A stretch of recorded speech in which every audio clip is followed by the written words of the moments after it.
Hey everyone, I'm Holly Wengerski with Suburban Canine, and today we're going to be reviewing the Winged Ultra Comfort Pad that is made for educator collars.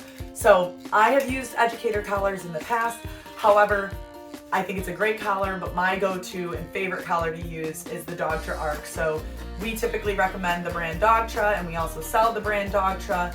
It's reliable, it's easy to use, there's very minimal buttons to choose from, so clients usually have a very easy time with it. With Suburban Canine, we only believe in e-collar training once a dog has a solid foundation and understanding of commands. So a little bit about this comfort pad. We've actually been recommending these to clients for years. So we have a couple people in the company who have had them for 3 or more years. They love it. They have dogs with really long hair, so this is a great product for that. Also, as I mentioned before, this is compatible with Dogtra and ecollar Technologies collars. So I use the Dogtra Arc. A couple of our other favorites that this is also compatible with is the Dogtra 280C, the Dogtra 1900S, and like I said, the Dogtra Arc. So those are some of our favorites. I've used it on an educator as well, but the nice thing is it's universal with the ones that I've mentioned so far.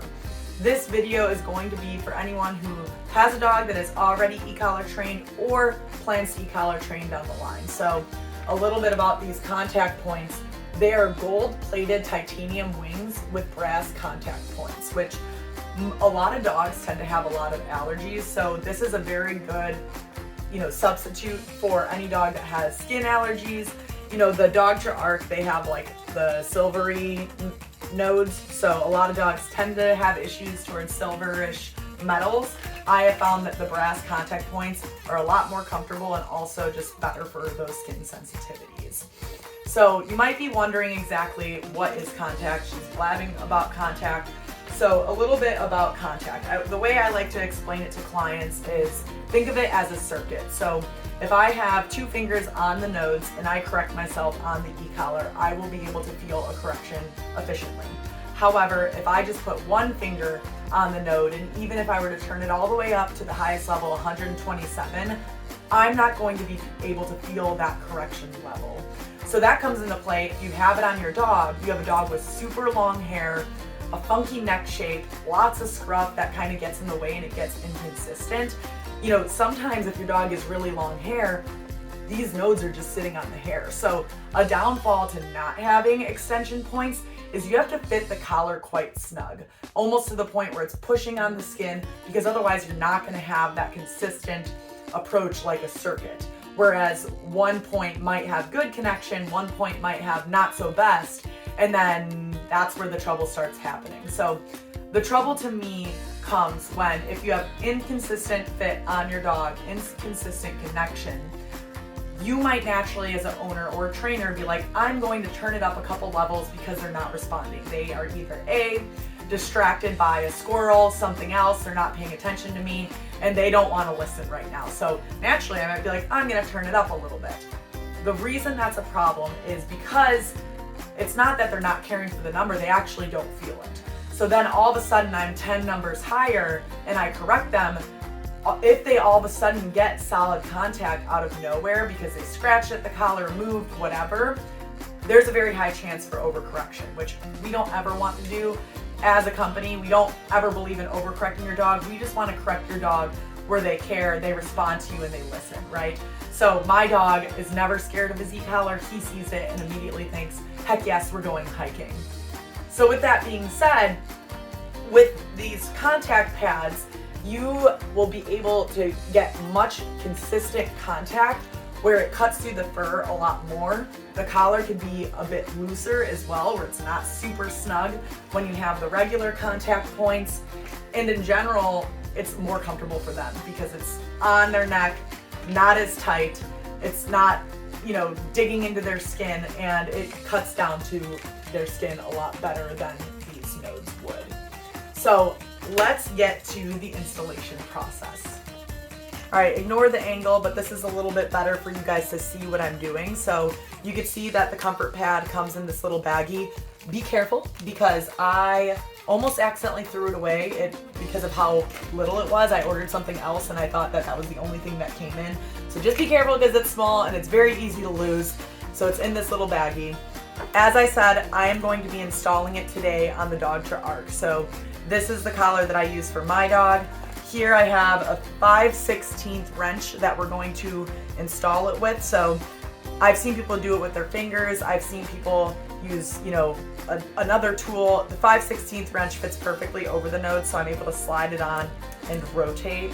Once I get it loose enough, I'm actually able to just take off the rest of the nodes with my fingers. So now it's at a loose enough point where I can do so. And you can see they come off quite easily. It's kind of cool to see as well, like how tiny these are compared to what we're about to put on. So they're honestly really small, only the size of my thumbnail about. So I already got them off. This is what you'll see of your collar, and we're gonna be able to install the comfort pad on. So I'm going to take it out. It also comes with some nuts that you could slide on over and tighten with. Oops, don't lose them if you do install it, like I said. So I'm going to give you a little close-up view of this. So here is what it looks like. Just look at the difference between the sizing. So you can see why it gets so much better contact because of how much longer it actually is. So I am going to slide it on. There's two little holes that you can see that will fit perfectly over the little parts that I unscrewed. So I'm going to slide that on here. Easy as pie, just like that.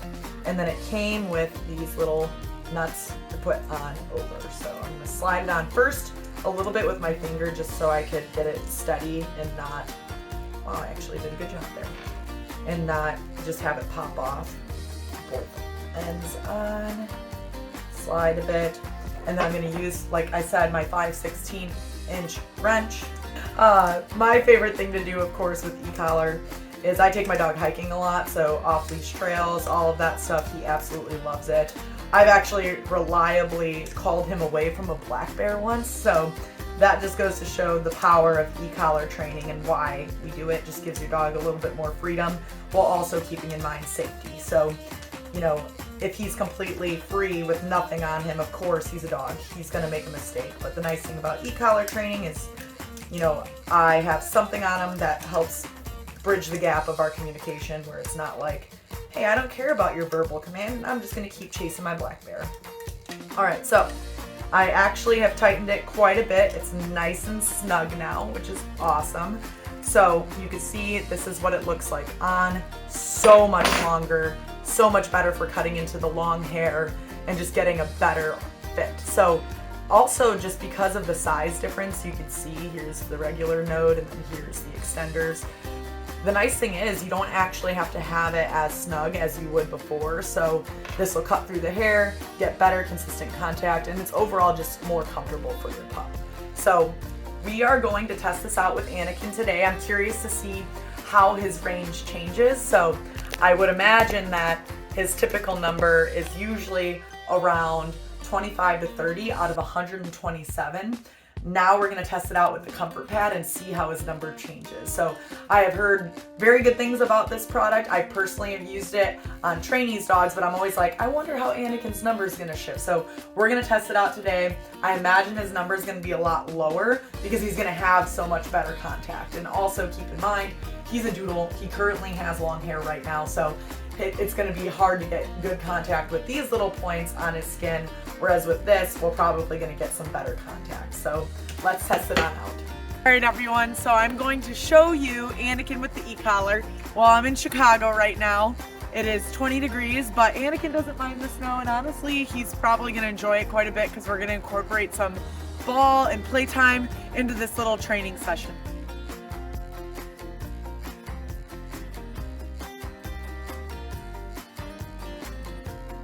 And I actually have it a bit looser than I usually have it because the extender points cut nicely into his long hair right now.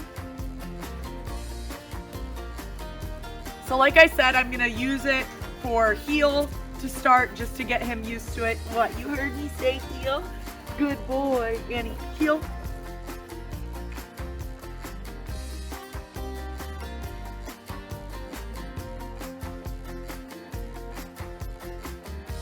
Good boy. Annie, sit. Good. So I gave him a light correction when he was lagging a bit there. Stay. And now we're gonna get out a ball and play a little bit. So I had to hide it in my second pocket because he would have known if it was in my first pocket and been staring at me like a goofball. Also, keep in mind, little disclaimer, we're not just in Chicago, so not everyone needs to suffer with this type of weather. We're actually in a lot of the warm, sunny states too, so just keep that in mind for training purposes. You are not just stuck to snowy weather. Right? So I'm gonna let him get this one, have a little bit of fun, all that stuff before I start calling him or doing anything like that. Stay. Now I'm gonna I already told him stay. I'm gonna throw the ball, and if he gets up, I'm correcting him. So I already told him stay once, I'm not gonna say it again. I'm gonna squeak it a bit, and then I'm gonna throw it. If he gets up, I'm gonna quickly hit the correction button, which right now I have it at a 13. He's too good.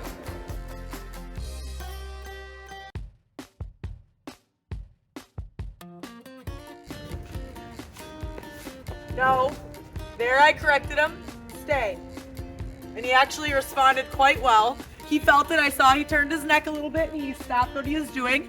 But now, since he is holding the position, I'm going to say, Annie, free, go get it. Good boy. And he's speeding his way on through. One of my other things I really like to do with him with the e-collar is I'll quickly put him into an e-collar heel. And so if he's distracted, doing whatever it is he's doing, there he is over there, I will, say Anakin heel and expect him to come walk with me in whichever way I'm walking. So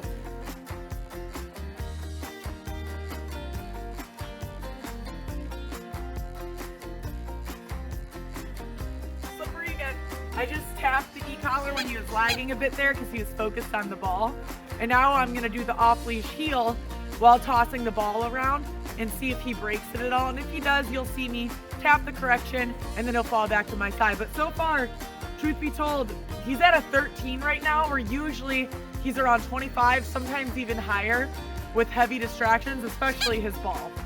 Free.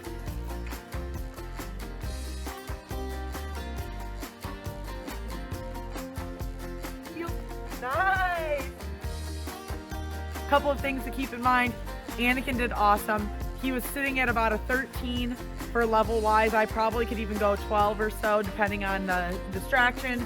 Of course, if there was a dog or something else that was super exciting for him, that might have been a bit harder and I might have had to turn it up a little bit. But honestly, with consistent correction at a 13, I love that so much more than being unsure at a 25 or unsure at a 30, and the chance of overcorrecting being a lot higher. Now I'm going to throw this ball for Annie, do a little wrap-up playtime. Of course, keep in mind, if you are interested in purchasing these extenders, check out the link below the video. There's it's the long hair ultra wing comfort pad. So that's what it's called. There's a couple different options. It's the one that looked like the wings, of course. So I'm gonna toss this for Annie. I hope you guys have a wonderful day, and thank you for watching our fun video. Ready?